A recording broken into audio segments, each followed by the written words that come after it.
I don't know about the actual elixir or the amrit that the deities used to have, but in Kali Yuga, chai seems to be the elixir of Kali Yuga. So now that you had your elixir, must be ready for the next hour or so. Okay, so we'll play a nice game. Ready, everyone? Okay. So a lot of people ask me about my kids. School has asked them to read from screens. We also have to read from screens. You know, how do we correct this? So let's answer this myth also. Like we answered the myth of multitasking, let us try to answer the myth of digital reading. Where we should use and where we should not use. Let's try to understand that aspect also. Now, let's play another simple game. What this game involves is I'm going to say a word, and whatever related word comes to your mind, you should share that. You speak that out, but without even thinking. You don't, whatever word comes, just say that. For example, if I say library, easy? Done? So I'm going to display one word at a time, and then you are going to say whatever word comes to your mind, immediately you should say that. Ready? Bolo. Well, now we have about 100 people here. Did anyone say study? Did anyone say study? So now you see that. Any time you do two activities together, brain creates an association between them. And that's what we call as neuro-associative conditioning. That's why when I showed one word, you were able to recall another word very easily. When two activities are done one beside the other, they get associated. Neurons that fire together wire together. That's what we call as Hebb's law. Neurons that fire together, they wire together. How do we experience that in daily life? Suppose say there is a particular song or album that you play in a particular route. You are following exactly the same route going to office for years together.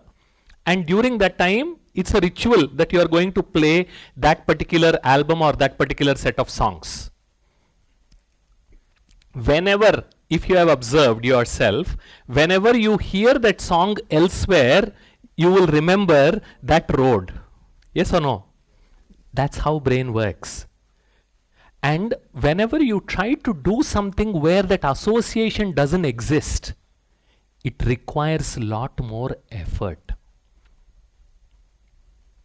And that is why when you think of mobile, you don't think of study, because there is no association. And that requires a lot more effort. So if you want to do deep reading, you must go to your books, physical books. Because when you start reading a book, either you read it or you don't read it. There is no pop-up that comes out of the book. Have you seen a pop-up come out of a physical book? No, right? It doesn't give you something interesting, click here. Nothing. Either you read it or you don't read it. So, ability to focus is inbuilt when you use a physical book. And any deep reading needs to be undistracted. That is why you move away from screens. Because when you do only digital reading and you don't do your print reading, what happens? Our attitude, our mindset, our association is for entertainment. So when you have to overcome that association and do something, it requires a lot more energy. And that's exhausting. You want, how many of you do a walking while listening to podcast and then feel good ki hum dono karte hain? Neither this happens nor that happens, because when you are listening, it will become fashion parade walking. You know fashion parade walking? And if there is no brisk walking, it is passion parade walking, it's a waste of your time. Because there is no impact on your heart. There is no impact on your muscles. You're just covering distance. So do one thing at a time. And this is the modern way of telling myself that I'm doing something productive. two things. But you're not neither doing that nor doing this. Because how many times do you rewind when you're listening to podcast? 0. Right? You're hearing, you're not even listening. When you do digital reading, there's diminished concentration because there's so many distractions around you. Reduced use of annotation. How many times do you actually write something, underline, and write something in the margins when you're doing some digital reading? 0. That's why I say I don't like clean books. If your textbook is clean, that means you haven't studied. It should be dirtied. You should underline it. You should write in the margins. So if you see all my books, they're dirty. They're not clean. Because that is when you know that you are taking it in, you are reflecting, you are writing your thoughts, which will help you remember and recall more easily. Less frequent reviewing what you have read, heard, or viewed. You just want to continuously keep going to the next one. And there's a lot more mind wandering while listening to audio than when reading from a book. Either you read or you don't read. And there are practical implications. One of my friends, she works as a professor in a medical college. A couple of years ago, 125 MBBS students have written their MD exam. How many of them do you think got qualified? 5. Okay, pick a number. Any other number? 25. Okay, very generous. 20. Okay. Only 1 out of 125. And my friend was intrigued. They wanted to know. अगर किसी ने clear नहीं किया, problem नहीं है. But एक ने कैसे क्लियर किया? So they wanted to know how only that one person got qualified. Because she was the only one who sat in the library, put the books in front of her, no mobile, no distraction. She studied the old way.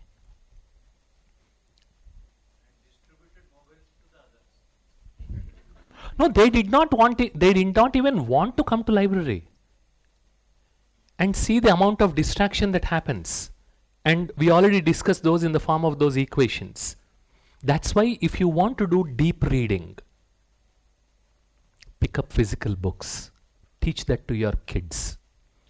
And I'm going to show you that. Why technology in schools is no longer useful and what research says, what we have learnt in the last dozen years of using technology for kids, you will see that also. Let's watch this clip. Some parents do everything in their power to mitigate screen harms at home, but then their children go to school and they experience hours of screen time in the guise of educational technology, or ed-tech. Whether that's in the form of iPads and Alexa voice assistants for nursery school children, learning systems like PowerSchool in primary school, or Google Classroom on secondary school devices, who has proven that this deluge of screen education is what's best for our children? No one has. If we step back and view this state of affairs through a compassionate lens, it's fairly understandable. Let's wave aside the fact that only 7% of UK edtech companies have conducted randomized controlled trials, and just 12% have used third-party certification. Let's put these pesky facts aside. At the beginning, these products seemed futuristically exciting. Well-intentioned schools spent fortunes buying and implementing the latest software and trained their teachers in how to use it. And some of the tools, like no more marking, have been helpful for teachers. But now we have better data on how tech is impacting pupils, so we must press pause and, in many cases, rewind. The Karolinska Institute in Sweden recently published research concluding that there's clear scientific evidence that tools impair rather than enhance learning. Sweden has taken note and been the first country to kick tech out of the classroom, reinvesting in books, paper, and pens.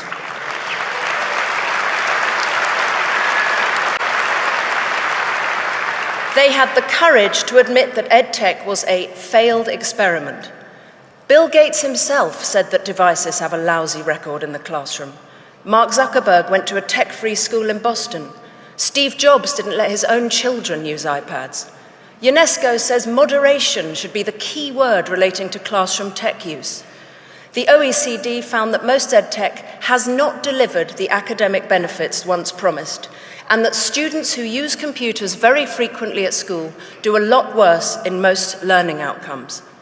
Global test scores in maths, science and reading are plummeting.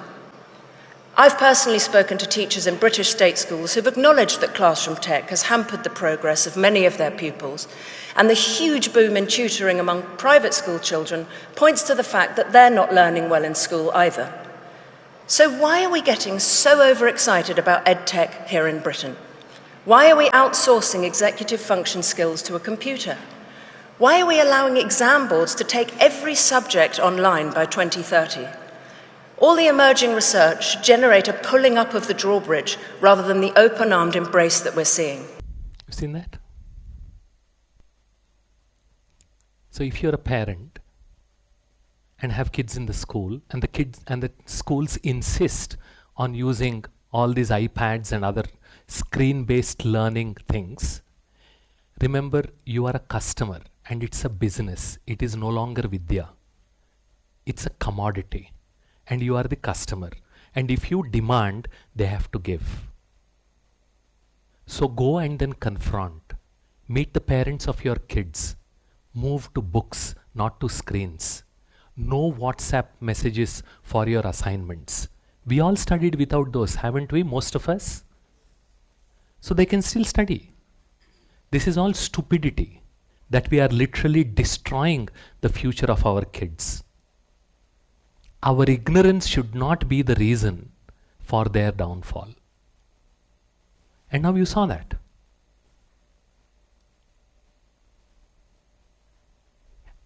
It's not wrong. Don't throw baby with the bathwater. It's okay if you want to show some video to the kids just so that they can understand how intricately an engine is built, or how you demonstrate Bernoulli's principle. That's fine, but that does not mean you are going to replace the book with the screen. It won't work. You have seen that. And if those of you who are interested in learning what impact screens have on kids, there's a book written by 2 American teachers. After teaching their kids for 12 long years in the classroom without any books, only using screens, and they have summarized their experience. It's called Screen Schooled. Very provocative title. It's called Screen Schooled. It's available on Amazon, even in India. Fascinating book, because they will tell you that anxiety, irritation, violence, depression, less scores, not being able to do math and science, not being able to focus, having at least 4 apps open while the teacher is teaching. Literally, education is going to dogs. Sorry to use that phrase. But that's what we are doing because of our ignorance. Go demand, show this to their teachers, to their, the principals, because you're paying for it. So you need to get what you want. Move them to a different school. And all schools are equally good and equally bad. Many, many years ago, we were trying to find out for my brother's kids which school is good. So there's one school called International School. So we stepped in and I asked them, very innocently I asked, nothing to, put them down. I said, what does this international mean? What do you do differently because you call yourself an international school? She said, sir, normal school में clay ऐसा सुनाते हैं, लेकिन हम यहाँ clay touch कराते हैं. Normal school में ट्रैफिक सिग्नल्स के बारे में पढ़ाते हैं, हम बच्चों को रोड पे ले जाके दिखाते हैं, इसलिए हम इंटरनेशनल स्कूल है. I said, thank you for the clarification. So all schools are equally good, equally bad. As parent, you need to focus on which is a school that listens to what you're suggesting so that they can go back to their books. So don't get fooled. That experiment is a failed experiment. We are trying. We are even working with the Ministry of Education. I've even met the secretaries at the Ministry of Education in Delhi. Slowly we are trying to influence them so that anything that goes in excess and you replace something like a book, it is not going to give you the positive result. So what is the summary of what all we have explored in the last 1 hour or so? Is there is a clear relationship between new technology exposure and mental disorders.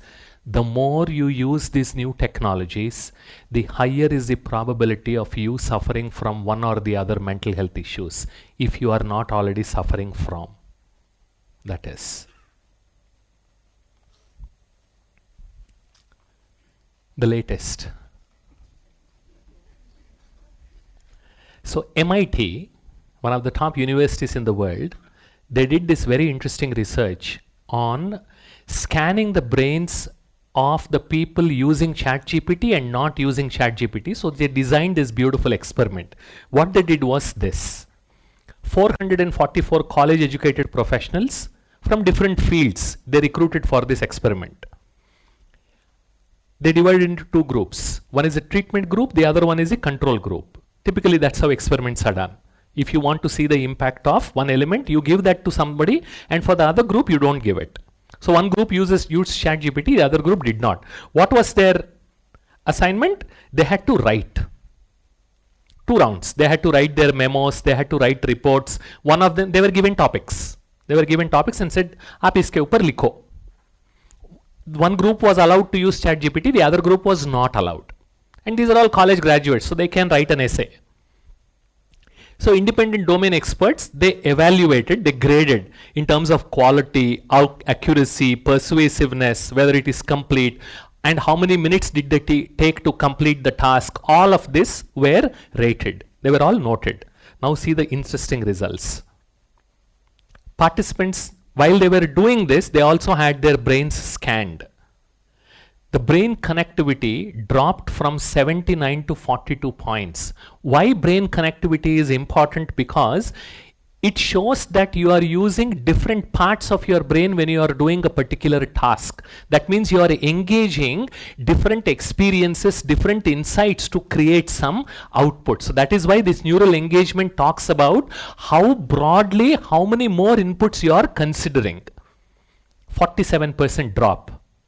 And the lowest cognitive performance among all user groups are the ones who used ChatGPT. This is what they saw. Can you see that? Those who were using ChatGPT and those who were not using ChatGPT.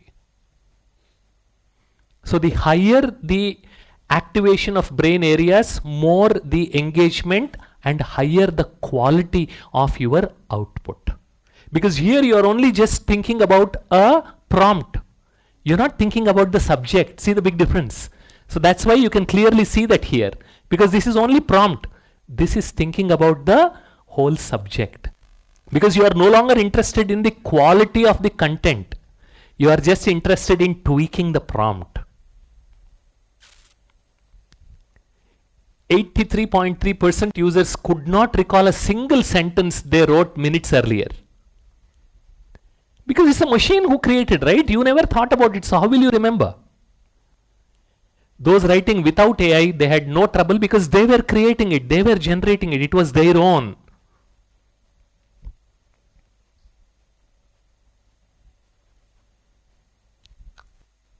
Scary. Even after they stopped using ChatGPT, they were not able to come up with new ideas. So it's not just dependency. Fundamentally, these tools are changing something inside your brain if you're not careful. I also work for a $400 million AI company.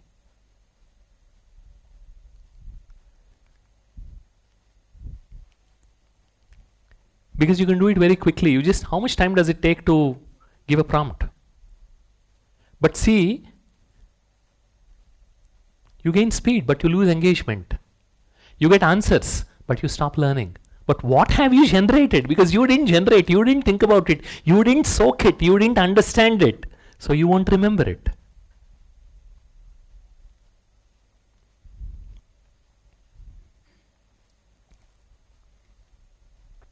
Read the keywords.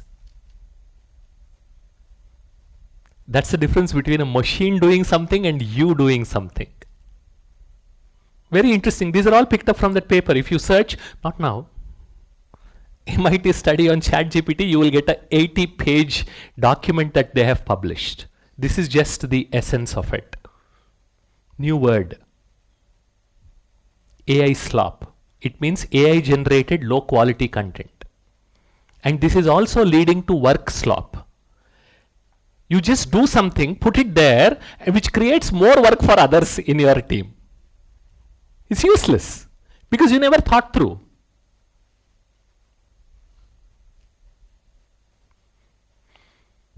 So which is the top performing group?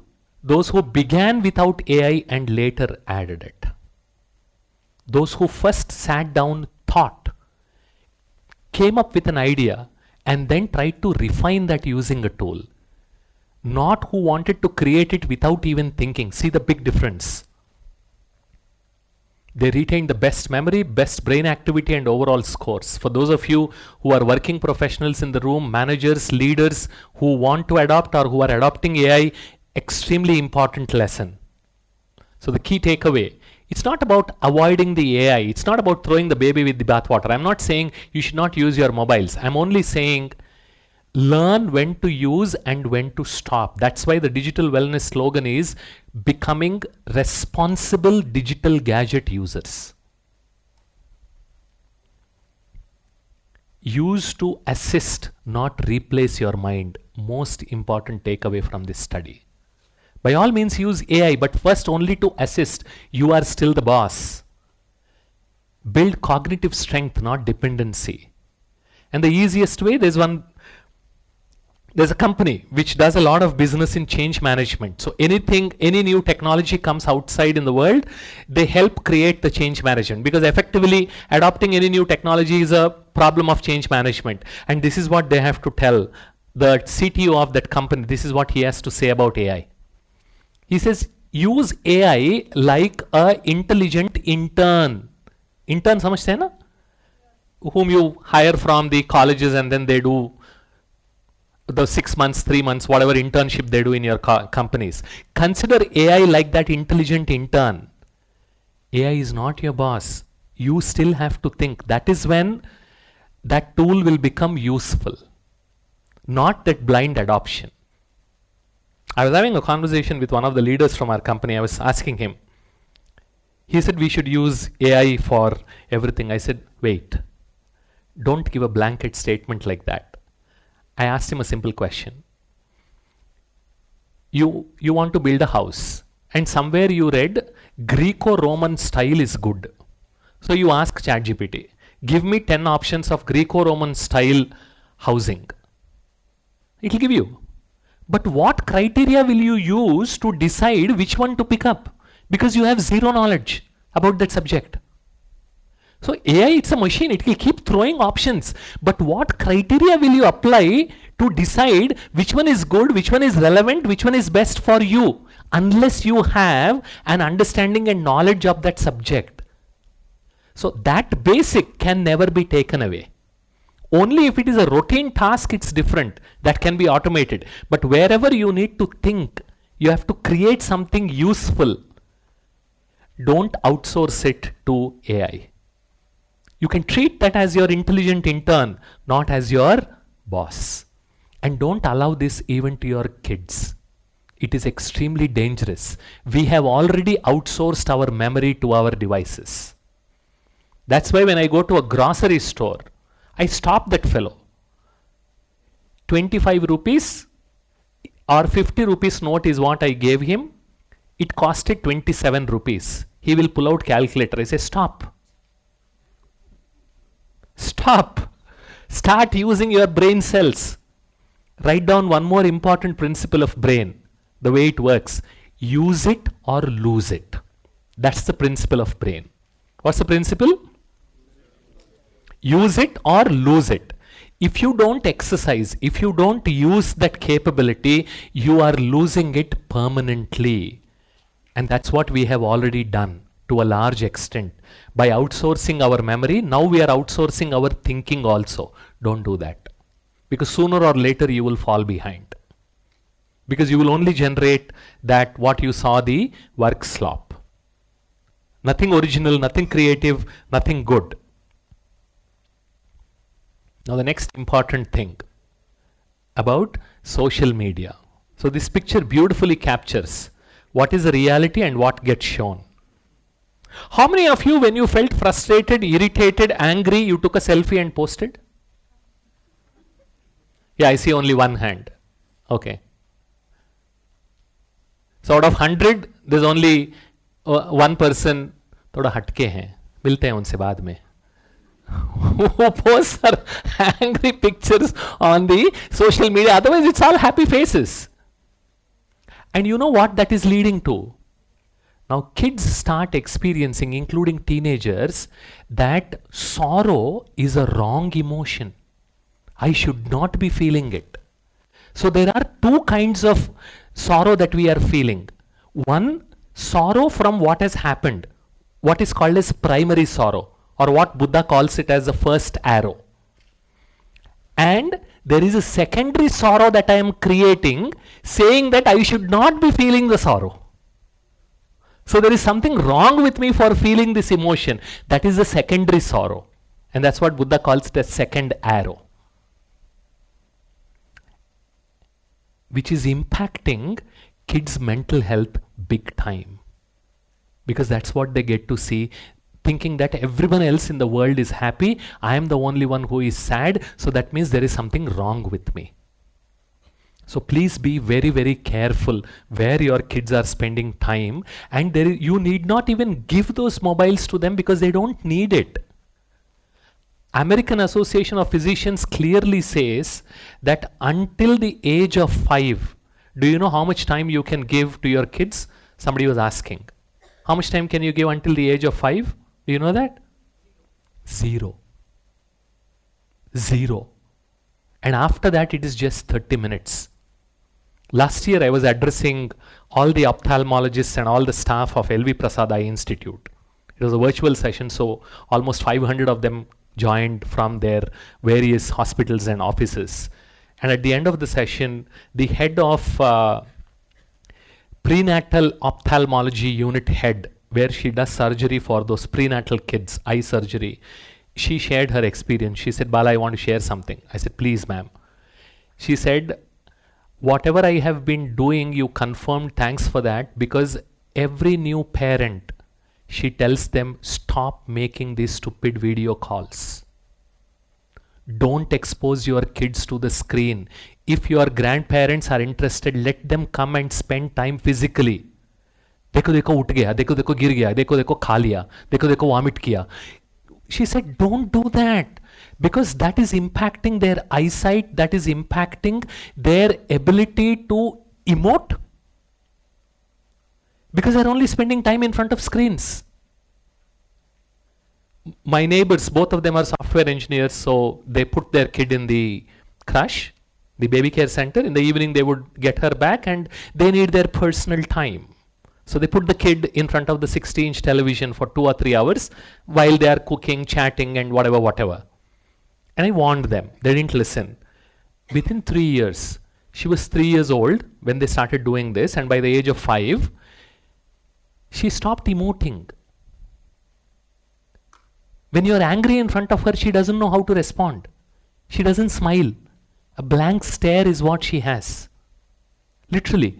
But what she picked up because of all those animation things is an impeccable American accent at that age. Think about the neuroplasticity. Whatever you repeat, brain makes it easier. That's what she has been listening, and that's what she was able to repeat. So we'll talk a little bit more about the social media. The more time you spend on any social media platform, whatever that social media platform is, the more are your chances of getting depressed. Because that physical connection is extremely important. As human beings, our brains need to see a smiling face, listen to a laughter, make that connection with another person. That is how we are made. That is how we are created. But if you continuously spend time in front of your screen, It's having huge, not just mental health issues, even physical health and neuronal health issues.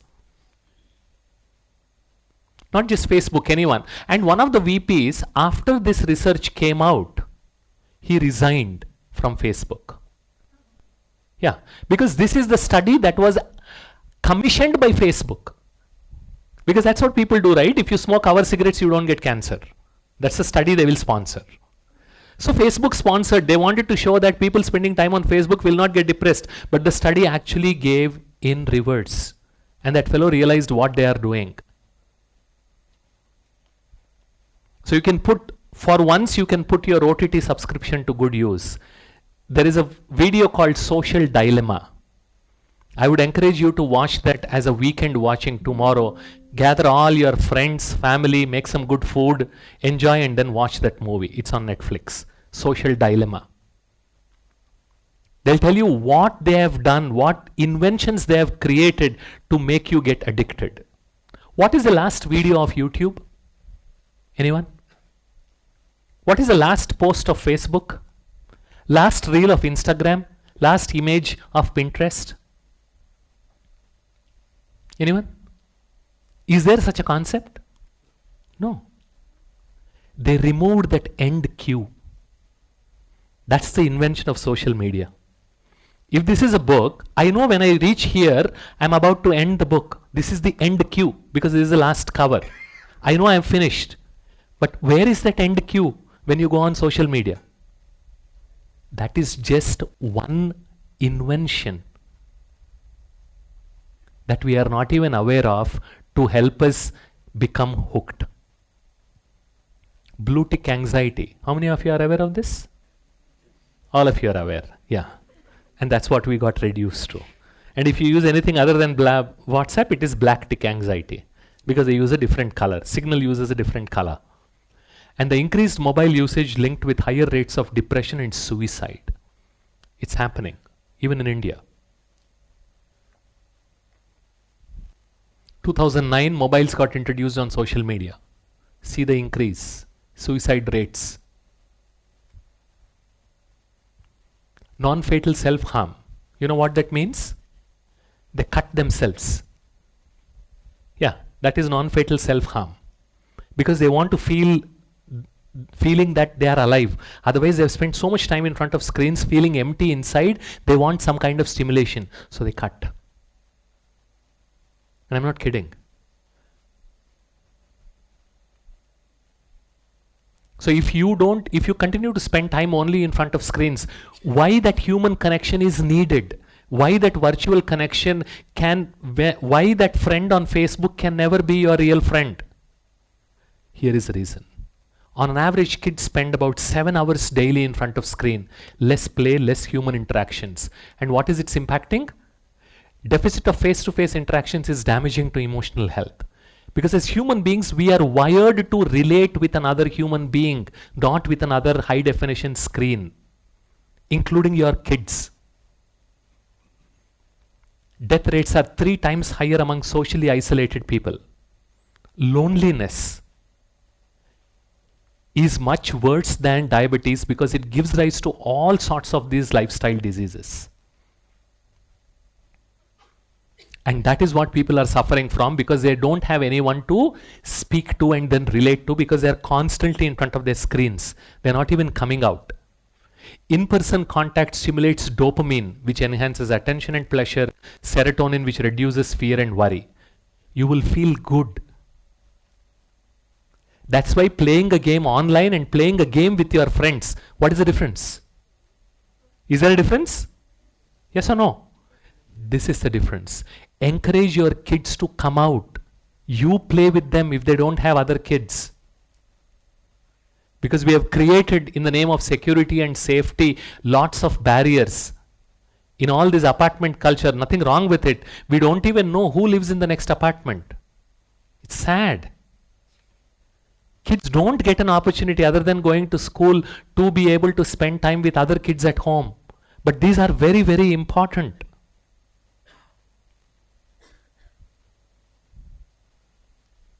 So if you are having any social media app on your mobile, then you are an electronic cocaine addict, period. Whether you like it, whether you agree it or not, every single day you are consuming that electronic cocaine. Can you say that loudly? Again. Again. And even now, if you don't want to install, you know how addicted you are. Don't give me reasons. Don't give me excuses. किस कुत्ते की दुम कितनी टेढ़ी है वो जानने की जरूरी नहीं है. कौन कितना कम कपड़े पहनता है वो भी जानने की जरूरत नहीं है. Because that is what you get in most of these reels. And we already saw that. That is not relaxation. One of my colleagues in Sears, where I work for, he was attending this session 3 years ago. We were doing this meditation retreat in Mount Abu. He heard this. Immediately he uninstalled Instagram because he was spending on a daily basis 3 to 4 hours without his knowledge. And he was exhausted. And that's the first decision he took. He just uninstalled it. And to this day, he has stayed true. He didn't touch it. When the new people join the company, we do this, we call it as better living induction. We do this session also. And he shares his experience with them.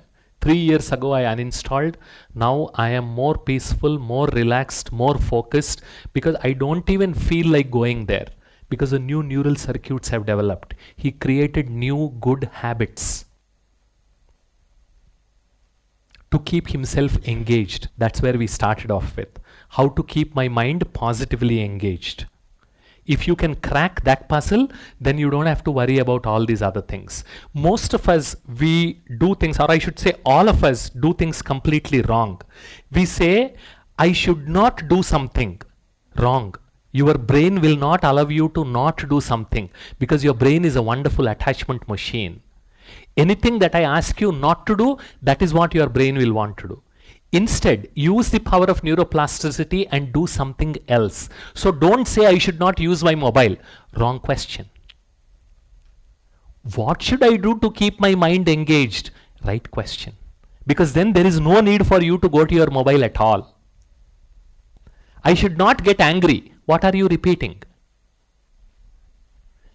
And what does your brain do? Whatever you repeat? So you are actually putting yourself going deeper into that rabbit hole in the process of wanting to come out of it. Instead, start saying, I am peaceful. So then there is no need for getting angry at all. See the difference, what instructions you are giving. In the evenings, I feel bored, so I go to my mobile. No, I should not use my mobile. Wrong. Instead, say, what should I do? Keep doing it. Initially, it will be difficult. But again, neuroplasticity. The more you repeat, that becomes easier. Impact on your body. There's not a single organ that is not impacted because of this radiation. Not a single organ. Sleep. I hope none of you is a type A personality who thinks sleep is a waste of time. It's not. Sleep is not a waste of time. Because when you continue to engage with your screens at night without sleeping properly, how many of you have experienced that you started sleeping late from the times you started using mobiles and laptops than your usual time? There's a reason for it. Because as it starts getting dark outside, brain releases a sleep hormone called melatonin. What's the hormone? Melatonin. What that melatonin does is it relaxes your body so that you can fall asleep. But when you continuously keep staring at the screen, the blue light from your screens, it tricks your brain. It says, "Abhi raat hui nahi hai, ऐश करो." Okay, it's not yet night outside because that blue light, because that is what is highest in the daylight, the blue frequency. That's what doesn't allow us to sleep. But when you watch the screen at night, it is tricking your brain saying that it is not yet night. As a result, melatonin secretion gets postponed. As a result, your sleep onset gets postponed. You won't believe, this friend of mine in the medical college, these MBBS students, they come to her and they cry. Because I don't know how many of you know, medical colleges usually start by 8 a.m. They start very early and they finish their classes by 2 p.m. so that they can go to the hospital and other stuff. They are not able to sit in the class. They're sleeping because they have been watching the screens until 3 a.m., 2 a.m. And they cry, pass kar do madam. And remember, these are the doctors you are going to, so be very careful. And I'm not kidding. That's why when I go to a doctor, first I check their age.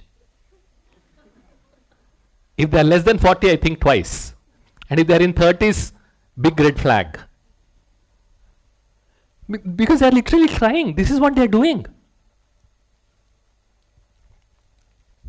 And what is the impact of this sleeplessness? Why almost all of us at this age, we need, all working professionals, we need at least 6 to 7 hours of proper deep sleep every day. Just go through the list.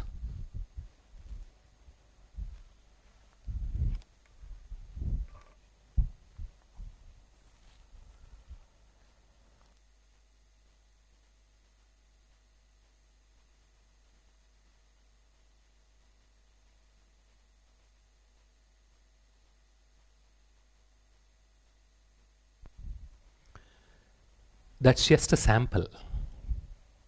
This is what people are going through because they are not sleeping properly. Yeah, you are supposed to sleep at night. Not in your office, not in a session, not in a meeting. That is what is happening. And remember the neuroassociative conditioning. When I was doing this session some time ago in Pune, one of my friend's daughter, she's a fashion designer. So we did this exercise. She came to meet me after the session saying she was going through some very interesting problem. For more than a year, she is not able to sleep on her bed. But when she sleeps in the guest room's bed, she is able to sleep. She never understood. Ki ye kya hai? If I sleep in my bed, I am not able to sleep. But if I sleep in my guest room's bed, I am able to sleep. She was confused, but she was continuing because she needed sleep. Then she understood. Then I asked her, what do you do on your bed? What have you been doing? For more than 3 or 4 years from the time she has been to college, she works for 2 to 3 hours putting her laptop on the bed. So the brain created an association between laptop and the bed. So when she goes to the bed to sleep, brain will not allow because the association between bed and sleep got cut. Her bed. But when she goes to the guest room's bed, that bed is still meant for sleeping because she never worked there. So the association is still intact. So brain allowed her to sleep.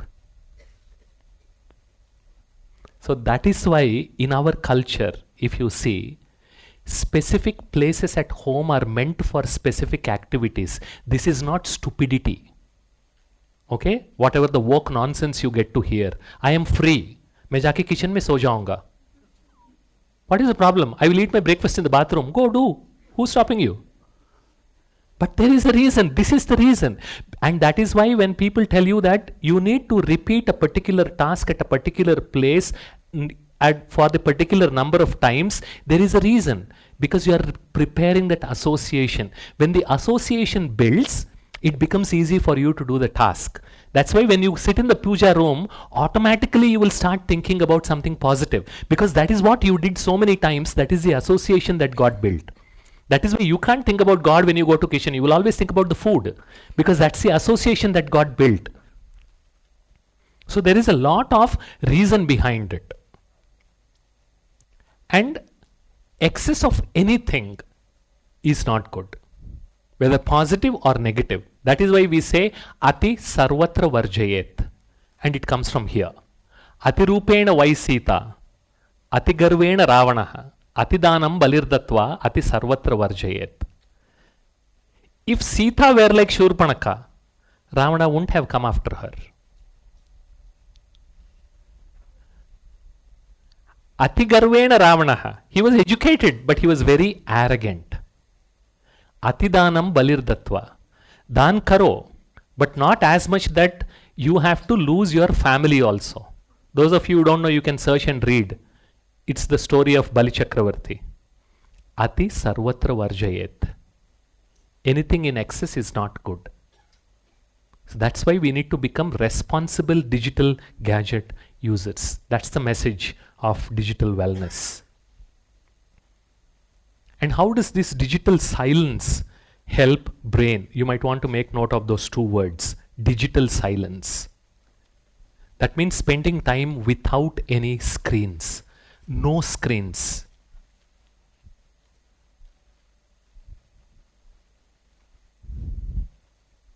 How does it help?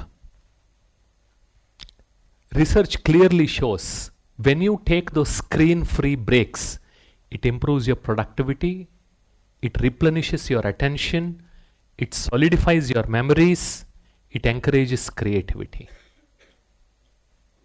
A lot of these benefits, they come from your mental downtime by incorporating that digital silence. That's a very detailed article. Scientific American Mental Downtime, if you search, you will get a very detailed article that talks about what are the benefits of we becoming a part of nature, why we need to spend at least few minutes every day being a part of nature. There's a reason. Because this body is made up of 5 elements, and those are also 5 elements. When this 5 elements, they come in contact with that 5 elements, when there is harmony, the result is health. When I tuck these 5 elements away in all the artificial rooms, artificial light, artificial air, and I don't allow these 5 elements to come in contact with those 5 elements, that disharmony creates disease. As simple as that. That's why learning to spend time in the nature,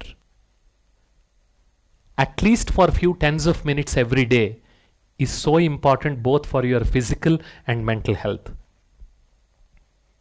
Now you listed at least 5 relaxation activities. Remember, those of you who done the homework? Now sit back, relax, go through the list and decide which are those 2 activities you will implement starting tomorrow. And when will you implement, for how many minutes, make a plan and write it in your notebook. Because that is your path for digital silence. If I simply say digital silence, you will ask me what it is, but you already did the homework. So now you decide, now you make the choice. From those 5 activities, choose at least 2. And spend at least 10 minutes for each of that activity. When you want to do, how many times you want to repeat, where you want to do, what other equipment you need, decide all that. Go through your own list. Please be as specific as possible. Which time, which place, what activity, what things you will need, when you will go and buy them. Be as specific. Because brain does not like something that is vague. Brain abhors uncertainty. The more specific and certain you are, the easier it helps you to do that activity. That's why I'm asking you to even fix the time.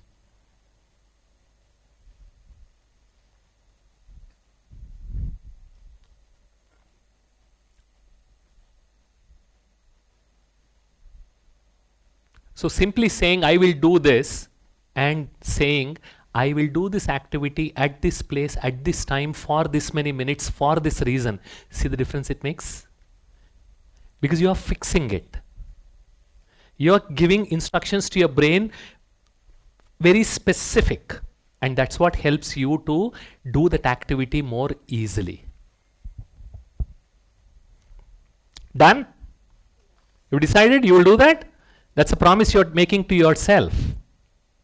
20 minutes every day, 10 minutes per activity. Possible?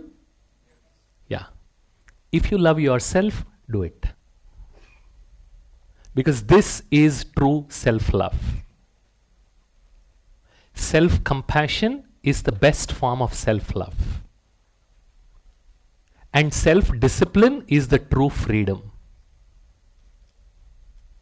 Because you choose what you want to do with your time. And that is true freedom. So some books, just a representative list, you can get whichever books you want to use and create some time for book reading. Not screen reading, but book reading.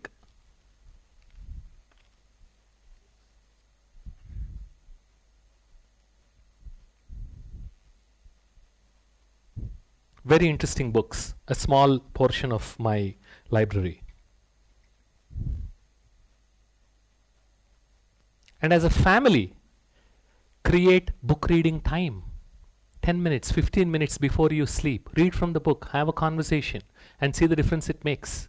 After dinner, be there on the dining table and then speak. Read something. Let your kids read. And as you keep doing, see the difference it makes, because it's going to pile up. You will be spending hours together, even if you spend 15 minutes a day. Within 4 days, you have finished 1 hour, and even if we round it off to 400 days instead of 365 days, that is, you would have spent 100 hours. And that's a lot of time to complete any of these and learn from them. Not only timetable for what you're going to do, but create a timetable for your mind. At this time, I'm going to think only these words or these thoughts, basically. This is the mode I will be in. So create a timetable for your mind. Very, very powerful. Because this is how you positively engage your mind. When you know what you have to do, you will never feel bored, or you will never fall asleep. Have you seen that? Because you know the next activity, and that's what you're telling your mind by creating the timetable. This is what you're going to think for next 10 minutes, next 15 minutes, and see the power. Very simple things. But there is a lot of science behind it. No, you don't have to read fast. Don't be in a hurry. Even if you read 10 pages, just read, allow it to soak it in. Even if you are listening to the audiobook, I suggest people to do this one extra thing. When you are listening to the audiobook, have a notebook and a pen. Listen to 15 minutes, stop the tape. Recall what are the important takeaways that you heard in those 15 minutes, make a note. And this, have a separate book. This way what happens is all those insights get piling up in that book, you keep filling it, keep it on your desk. So anytime you open, there is a new insight. But it is useful because you are repeating it. When you write, this is another beautiful thing. Most people don't understand this. When you write, automatically you slow down. Because your thinking is always faster than your writing. So when you start writing, automatically you will think slow. And that is what will help you to relax. That's why in psychotherapy, they use a lot of this writing. You don't have to read what you have written, but just write. Because the speed gets reduced automatically. Any questions so far? Like physical, yes sir. Love, yeah. Is freedom, is a true freedom. Yeah. Think about it, sit and reflect. When I am disciplined, that means I am choosing the kind of life I want to lead.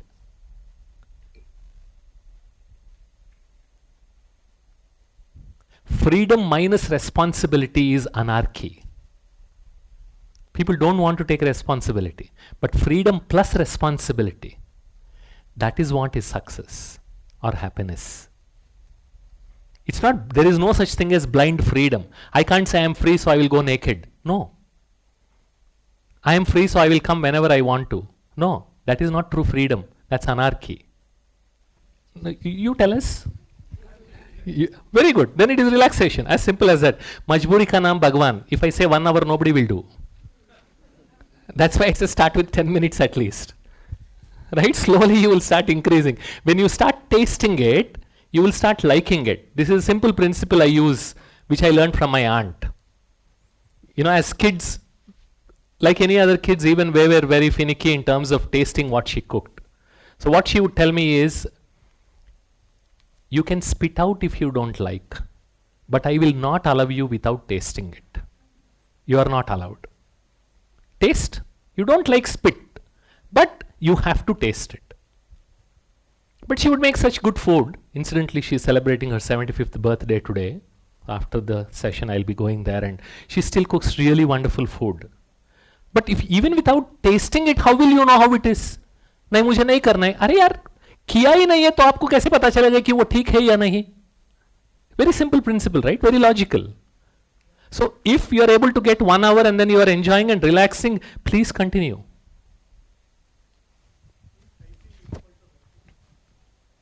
Not necessarily, because where that is why it's all. There's another research you should check of those people writing and those people typing. You can search on the net, you will get some very interesting insights. This is another experiment done at Stanford itself. They asked the students to type whatever the professor was talking, and they asked a set of students to write. And they saw the difference, who was able to retain more. Not the ones who were typing, but the ones who were writing. Okay, so you said previously that who will be showing on Instagram or anywhere social media when they are sad. Sorry, can you repeat? Like you said previously, previously that who will be.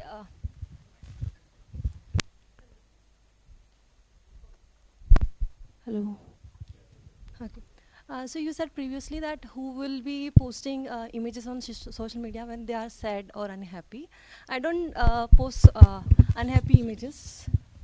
Okay, so I meant to say that, so whenever, like, let's say something happened in my PG or in workplace or anywhere outside the office, what I usually do is, like, right now I feel ChatGPT is my, help, like my friend. I can, share openly without even, like, being judged. So I'll just discuss my points and with him, like, whatever I felt about the condition, what I'm going to do, and then it will suggest me a set of points. Correct. And then most of the time, I've, like, recently only, it's been 2 or 3, 4, 5 months, I started sharing my, personal thoughts, because I think that it has more content as compared to a person who might not be knowing the situation, and it has, like, obviously Correct. internet access. So it will give me a set of points, and most of the times I'll get my answers, and, like, that's how I reflect on. And to diverge my mind, what I'll do is, like, I'll pick a beautiful picture of mine, or maybe a old memory which I really like. I'll put that story so that I keep on watching that, and I'll diverge my mind. So that's how I do it. Yeah. And otherwise, I'll have set of my friends. Because they are the ones who will be non-judgmental, and then they will not point. I know that they will give me true facts, not just pleasing facts always. So then I'll share with them, and then I'll get the best answers.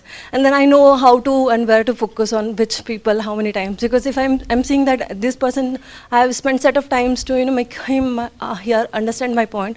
Even after doing that, he is that. So I'll leave that person suffering, and I'll move on with my new things. Any question? No, I'm just clarifying because you said that Very I'm good. a different person. So. See, when you start writing, a lot of times you are not only slowing down, you are able to go back and forth, because we have very little working memory.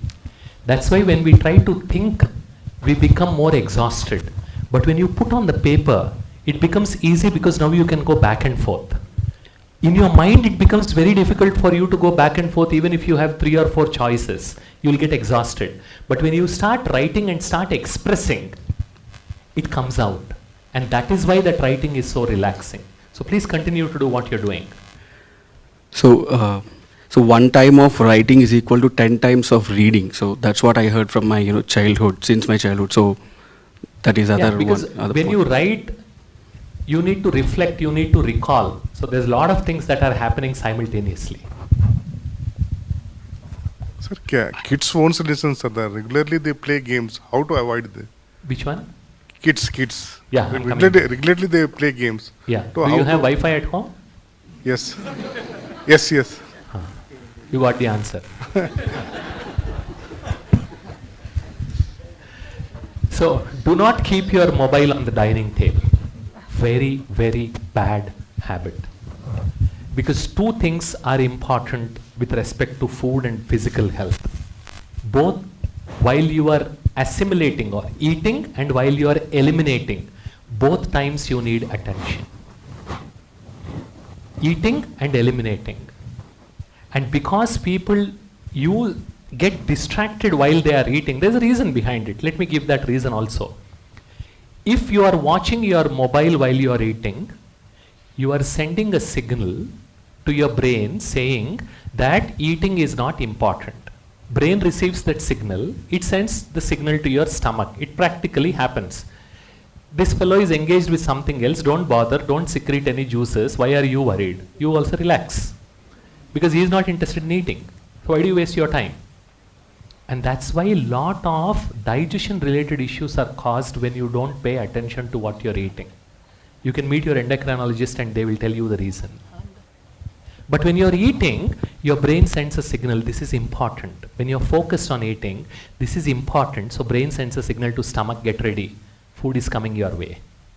And then stomach starts becoming active. That's why that attention, it's very simple grandma's wisdom. You know, same. It's the same. Whether it is mobile or screen, any distraction is not good. That's why my grandmother used to say, Bala, when you're eating, eat. So simple. Nothing complicated. When you're playing, play. When you're sleeping, sleep. Right? And just to bring you here, I had to share all this. Yeah. Eating? Yeah. But be careful. You should relax more than needed. So do not keep your mobile on the dining table, because this is also one of the dirtiest things. Ask yourself, when was the last time you disinfected after COVID? Because, and this actually happens because he's a very close friend of mine, a very senior endocrinologist in Hyderabad. About 15 years ago, once this smartphone started getting more prevalent, he called me, he said, Bala, why is it that most of your IT professionals, they come to me with stomach problem? I can't see anything wrong with them. They are, they are young, capable, but still they have all these stomach problems. Then he figured out that these fellows, they eat with the same hand with which they are touching their mobile. Yuck. And then when it suggested that you wash your hands before eating something by keeping your mobile away from the dining table, all those infections, they subsided. So do not keep your mobile on the dining table, and disinfect your mobile regularly, and do not carry your mobile to the bathroom. Very bad habit. If you spend more time than needed on the commode, you are going to face lots of difficulties, because those muscles should not be put in that extended state for a long time. I'm not kidding. There's a recent article that came which talks about all sorts of these diseases that people are getting, young ones are getting, because they spend too much time on top of the commode. And mobile should be kept at least 10 feet away while you're sleeping. And the most important reason why we keep the mobile beside us is this. Today is Saturday, shops are open. While going, it just costs 300 rupees. Or if you place an online order, by tomorrow, if you're a Prime customer, which most of you must be, it will get delivered by evening or tomorrow morning. 299 digital alarm clock with snooze facility. If you really love your life and time and sleep, order an alarm clock. I'm serious. Because this is one of the reasons why you keep the mobile beside you. Very wrong, because those radiations are literally killing your brain and they are disturbing your sleep. And this is what makes, for most people, even before they open their eyes, mobile devi ka darshan karna chahte hain. And before they close their eyes, फिर से mobile देवी का दर्शन करते करते सो जाते हैं. आज आप सब लिख लो, वो मोबाइल देवी नहीं है, वो राक्षसी है. वो दिखती मोहिनी है लेकिन है भस्मासुर. कोई सुबह उठ के भस्मासुर का शक्ल देखता है? रात को सोने से पहले भस्मासुर का शक्ल देख के सोता है? You decide. This is true, but if you switch off your data and Wi-Fi mobile, then it's not. If you can switch off and put it on flight mode, दिल धड़कती है भाई, हम भूल भी गए. It is easier to keep it away than put it. It is as if you are asking me to remove something from me. Putting it in flight mode means नहीं होता है. And do not touch your mobile at least 1 hour after you wake up, 2 hours before you sleep. दिल धड़कती है. 1 घंटा. Now this is why in our culture we are taught to engage our mind positively in the first 1 hour. Do your exercises, do your puja, do your chanting, do your Surya Namaskar. Because at first 1 hour, assuming you had good sleep, your brain is in a fantastic state to absorb. So if you're going to fill it with junk, even before you start your day, you are already exhausted. Imagine how you will respond once you go to office. These are simple things to reclaim your life. That's why I started off with those two questions. Who is the master? You or your mobile? Mobile, okay, it's under our control, we can keep it. But someone who is working across the time zones, we have meetings late till night, like 10:30. So we are in front of screen, and after that, if person like me have to stay up for 2 hours, I don't think that's possible. So in that case, then how do we handle? Because I do have meetings till late night, like 10:15. This is for general people, not for special cases. Special cases we will handle separately. And thank Okay. you for bringing it up, because that is one thing that I forgot. This is for normal, general people going through their regular life. But if you have night shift or until night, make sure that you at least stay away from the screens for 30 minutes before you sleep. While you are eating, while you are getting ready, taking your shower, having a cup of milk, make sure that one last time that syndrome doesn't impact you. And continue to follow those times of your sleep so that your sleep timings are consistent.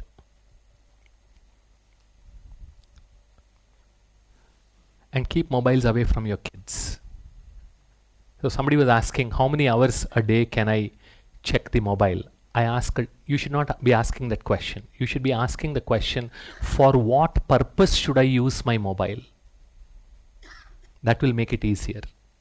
And if you have to use something, use a bigger screen and not a smaller screen. Use a laptop, use a television. Now you can browse even on television. Makes it easier. So some of the ways to unplug, if you think you are the master and you are powerful, try this. The original smartphone. You are still accessible. People can still, right? And there won't be these stupid messages. Kyunki log, that's why when my team members, they message me saying, hi Bala, I don't respond. Hi Bala क्या होता है? खाया पिया सोया धोया. अरे यार क्या चाहिए पूछो ना. लोग जिंदगी खपा देते हैं हाई बाला के पीछे. You write what you want. If it is urgent, call me. Otherwise, wait until I respond. But don't say hi Bala. I told all my folks also, including my HR, I said, if you say hi Bala, you will not get response from me. Because that is stupid. It is useless. You are seeing there that yes, I am online, I am alive, kicking, and there. So now you ask what you want to ask. Don't say hi Bala and just sit there. खाने पे चलना है? 20 minute गया, 20 messages. Just pick up the bloody phone and ask, I'm sorry, are you coming for lunch? Over, finish in 10 seconds. You're coming or not coming? Neither can you do something, nor is this conversation completed. The most useless invention I feel, which is a big attention slicing machine, and you will have multiple chat windows open. And now you know where your time and energy is getting wasted. That is not productivity at all. Chief wreckers of our attention. You don't need all those stupid notifications. I tell them I'm still accessible. If it is urgent, call me. Very simple. Don't send a message and wait. Call me, period. How many of you have a landline at home? Order one. I'm serious. Because by 9:30, I switch off my phone. And those people whose calls I want to take, they have my landline. After 9:30 p.m. And those people whose calls can wait until next day morning, they don't have my landline. Not needed because it can wait. So you're still accessible for all the emergencies, but you don't have to keep your mobile on. Simple things. So switch off all notifications. You don't need any of them. You can check. Heavens are not going to fall apart. You tell them. You call me if it is urgent. That's it. And make your bedroom radiation free. No radiation. have screen-free breakfast, lunch and dinner, including today. Possible? Screen-free, no screens, even as a family, no screens allowed around the dining table. Tomorrow is Sunday. I'm just reminding. Possible? हो सकता है mobile का उपवास as a family. हाँ, पहले 1-2 घंटे पागल हो जाएंगे, कोई बात नहीं, बार बार बन जाएगा. It's okay. Make that as a habit. One of the directors in our company, he heard this, he liked it. He has 2 kids, 2 daughters, lives in Canada. He started implementing this. So every Saturday, it's a mobile free day for them. And the kids started loving it so much. One of them is 10 and the other one is 8. Whole week they plan, what do we do with my parents? Because they will give us undivided attention. Because there are no mobiles. The rule is nobody is going to use any screens. चाहे 6 inch की हो या 7 inch की हो, no screens. And they spend time together. They paint, they knit, they sing, they dance, they go out for hiking. Every week, one day, full family time. And see the difference it makes for the bonding. Uninstall all social media apps. We should start calling them anti-social apps. Because my friends call me anti-social guy.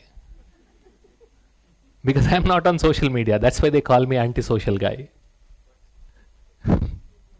You send me a message or I'll give you my email, which is easier. And if you can't set a really long password, I will not use my Insta for more than 5 minutes. That's your password. And you will make 1 or 2 mistakes while typing it in. You will get irritated and then move on to the next one. So 2 things will happen. Either you will change your password or you will uninstall Insta. And no late night binge watching. And how many of you, I will not ask and make you feel guilty. Reflect. If you really like your life and your family life and you want to lead a good, productive, long life, unsubscribe for all your OTT subscriptions. This is fascinating. We think we are intelligent. हम उनको पैसा दे के कह रहे हैं भाई मुझे मार, पैसा लेके मार मुझे. And as a family we want to die together. क्योंकि अकेला खा अकेला मरेंगे तो कैसे, एक साथ मरेंगे. इसलिए 60 इंच टेलीविजन लेके we will try to spend so much time and we will pay you for killing us. वाह.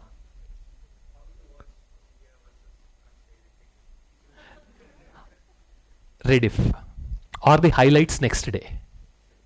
Go to YouTube, you will get from ICC or from BCCI, or you will get 10 minutes highlights. You don't have to waste whole day. Okay? Yeah, these are simple things. But now you see how your own mobile withdrawal symptoms kick in and how you start rationalizing and how you start making excuses. It's not easy. I never said easy. But it's doable. It's possible.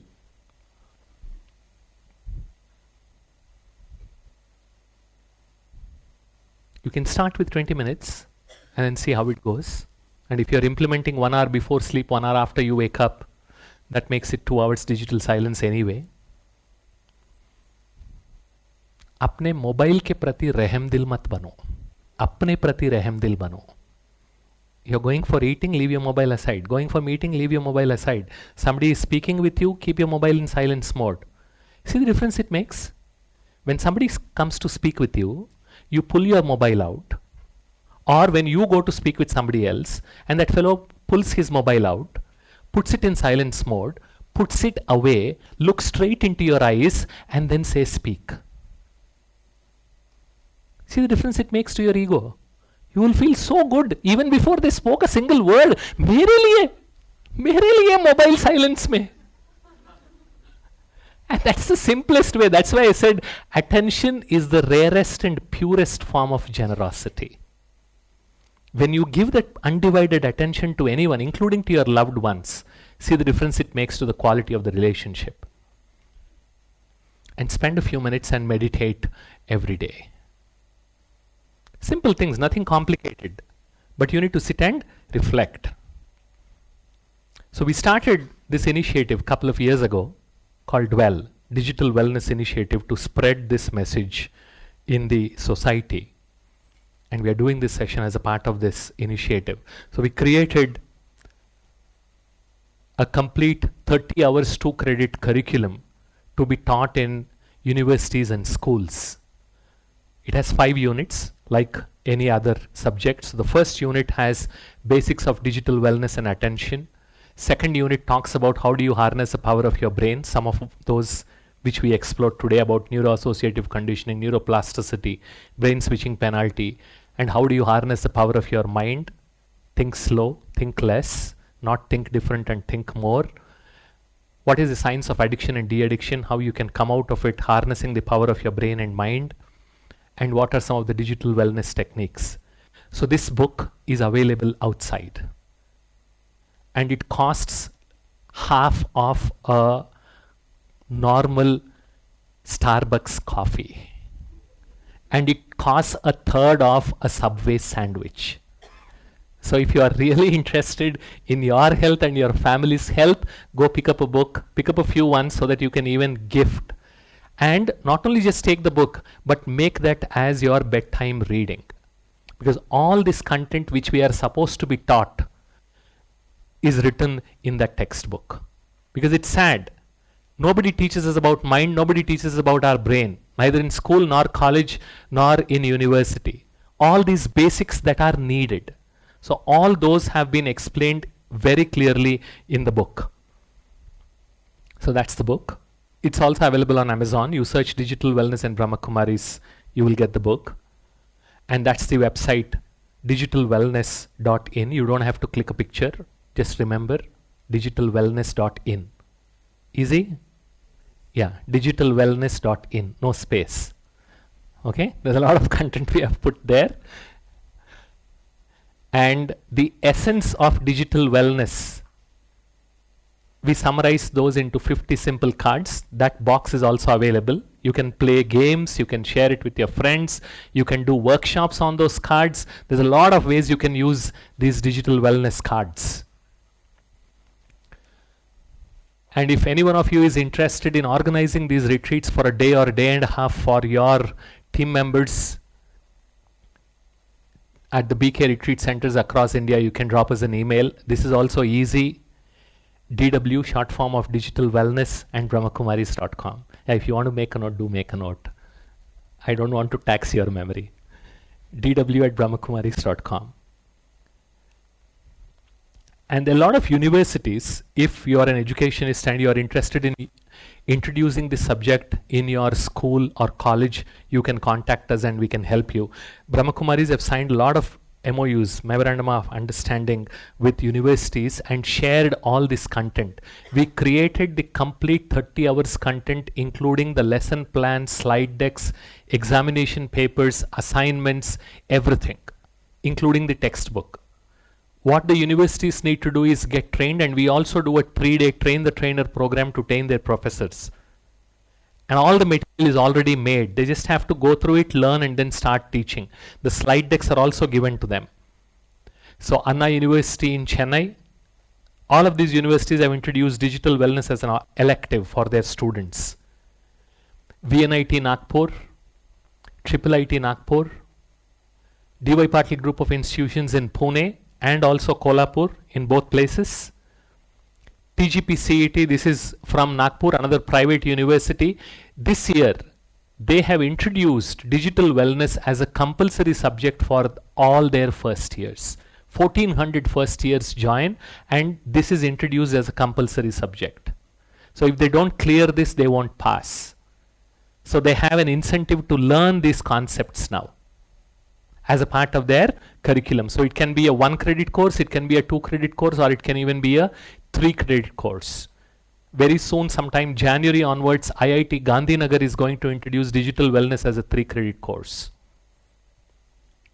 Lloyd's group of institutions in Noida and Paril University in Vadodara, they have about 65,000 students under a single campus.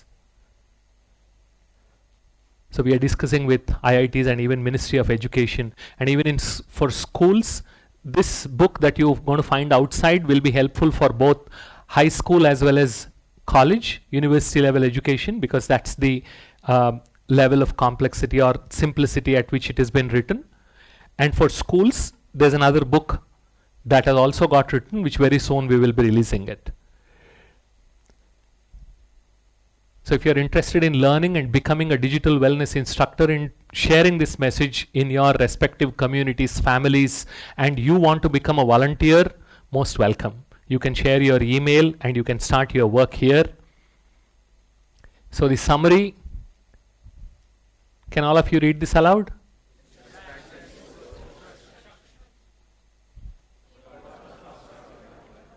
Yeah, change it. I am the master of my mobile. Say that. Again.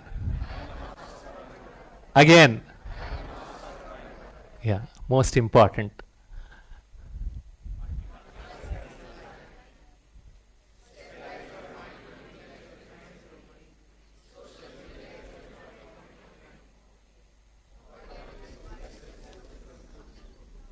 The choice is yours.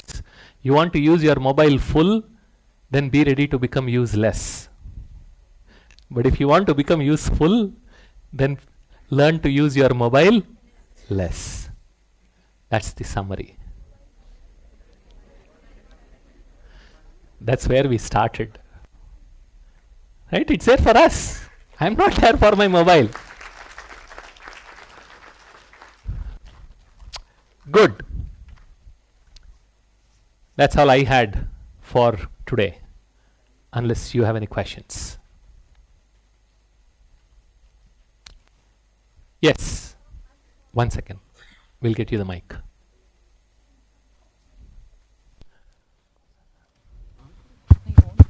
Yeah. I just want to share my experience. Like one of my friend, he was going through some depressions or something last year, and then I was working previously at IIT Bombay and as a research assistant. He just came to meet me, and during that interaction, he told me that now because of all these problems, he has stopped using Instagram. And he just shared me that it is so peaceful. Like it's been 3 months and I don't want to even go back to that lifestyle. So I am like a very much addicted person.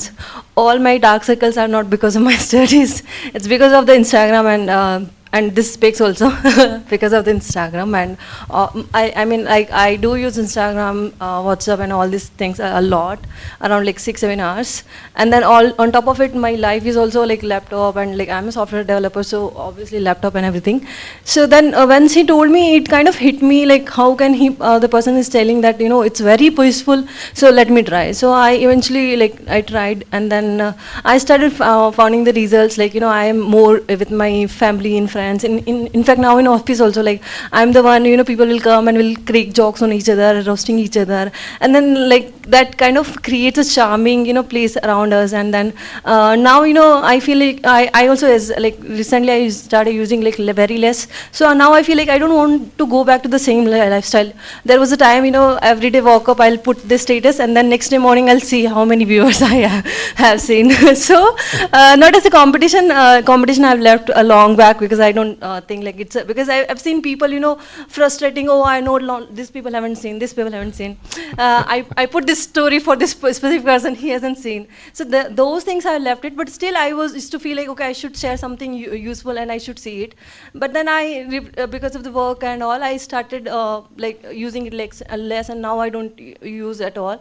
And now I feel, okay, how peaceful my life is, how, you know, more connected with my friends I am. If I'm not going to office, like 3 pop-ups will be coming. Are you coming? Are you coming? Are you not coming? Are you doing work from home? Very good. So I think that's just a personal share I wanted to share with the people. Like very good. Let's do this simple exercise. I want you to pull out your mobile. Pull out your mobile. Switch it off. Just for 5 minutes. Just for 5 minutes. Second slide of that meditation. Just go to that second slide. Switched off? Yeah. What I want you to do is hold the mobile in your palm like this. Hold the mobile. Keep all your other things aside. Okay? Relax yourself. Hold the mobile like this. You don't even have to lift it. It'll pain. Just put your hands on your lap and hold the mobile. Okay? Close your eyes. Hope you have switched it off, yeah? Okay. Hold the mobile. Close your eyes. Take a deep breath. Breathe deeply and slowly. As you breathe in, observe the muscles of your stomach expand. As you breathe out, observe the muscles of your stomach contract. Let go of any tension in any part of your body. Relax yourself and gently reflect.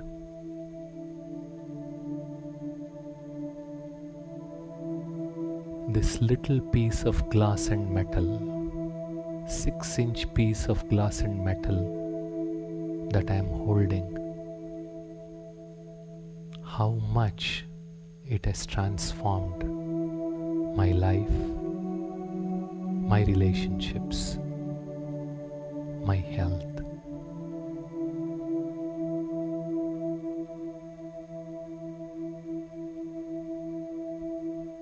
Reflect how much time you spend with this 6-inch piece of glass and metal.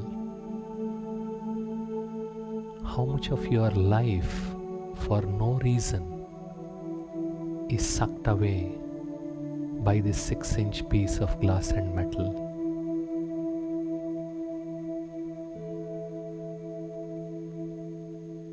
How many times this piece of glass and metal pulled your attention away from your loved ones, from your own well-being.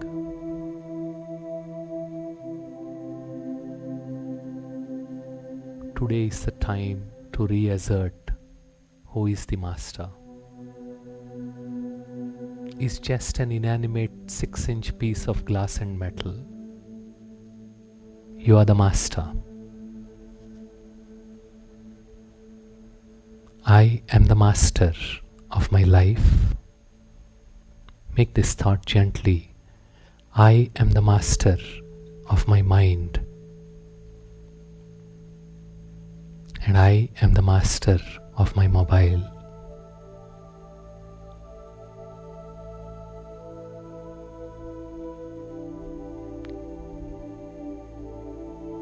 I have the power to stay away from my mobile.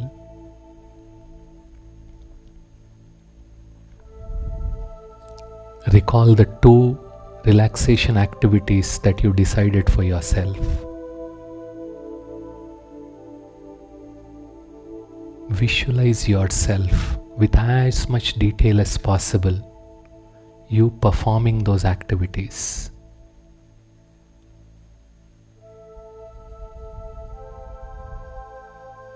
Feel that activity. Visualize every step of that activity. Feel the relaxation that you would get. Experience the joy.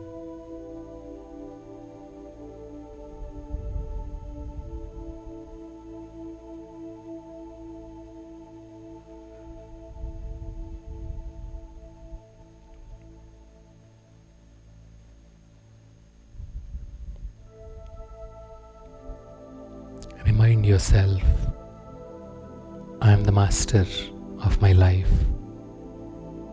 I am the master of my mind. I am the master of this 6-inch piece of glass and metal. Make a strong thought.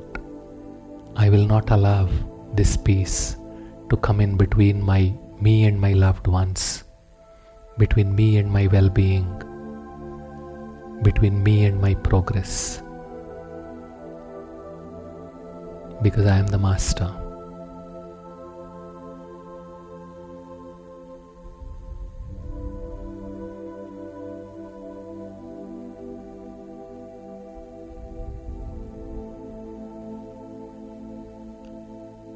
Gently rub your palms, wipe your eyes, and open your eyes.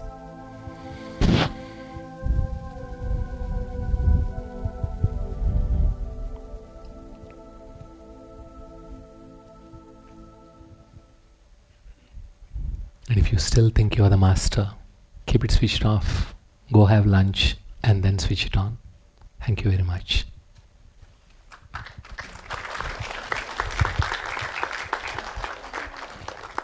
Thank you. Thank you so much. I think what a magical journey it is. Yeah, you feel relaxed or not? Huh? Raise your hand who feel relaxed. I think when we started, we introduced ourselves and everybody agree with that. We are a half human and half notifications. But I thought now we are actually making our first step towards the full human, okay? So Bhaiji also told that switch off the notifications, okay? So really that is a great magical journey. It's very important for all of us that the expertise that Bhaiji has, who touch not only the spiritual part, even the digital AI era, and how to detox ourselves. So very, very important is this. The session is started from the attention which we can give others. It's the most precious gift we can. Then there is a switch attention penalty, which is the great concept Bhaiji told. After that, what exactly he told about brain tathastu machines, which is again really a great concept. So how to train the mind and everything. And then in the second sessions, he touched upon the few points about the digital literacy, chat GPT, and at the last he told about the hygiene, okay? But there is a one catch here. Bhaiji told that this is not for the special people, it is for the journal people. But I feel that in this case we should feel ourselves as a journal, not a special. So that would be great for us. At the last, we really wanted to thank you, Bhaiji. Again, who came late, I wanted to tell again that Bhaiji is the balance of technology as well tranquility. And a technology as a student of life, he is the vice president of Better Living at Ceres Technologies, which is itself a $400 million AI ventures. So Bhaiji, that's why touched upon the AI era, digital detox, and every point of that time. Second, he is practicing this Raj Yoga from 30 years. So that's why he know that how to make the use of spirituality. So we really wanted to thank Bhaiji for this beautiful session, beautiful journey, and that is really incredible for us, okay? I know that you all are hungry, but we have a few announcements, okay? After that, I think we will have a blessing card and toli, and after that, you can, head for the lunch. So volunteer will guide you towards that, okay? So we have few announcement. Let me do that.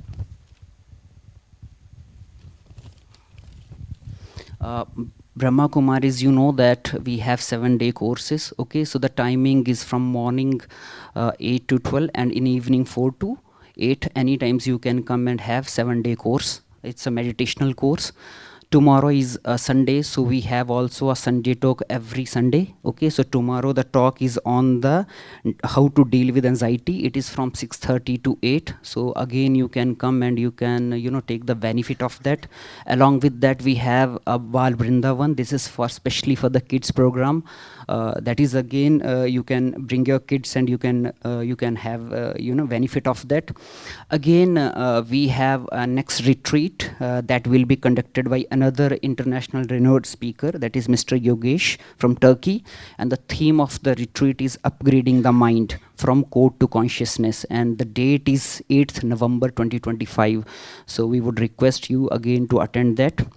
And at the last, we have 2 sevas for you because you are in the beautiful spiritual campus. So the one seva is that you encourage your IT peoples, your colleagues to attend this kind of retreat so that you can, give a gift to others. The first is obviously attention and the second is this kind of information to them.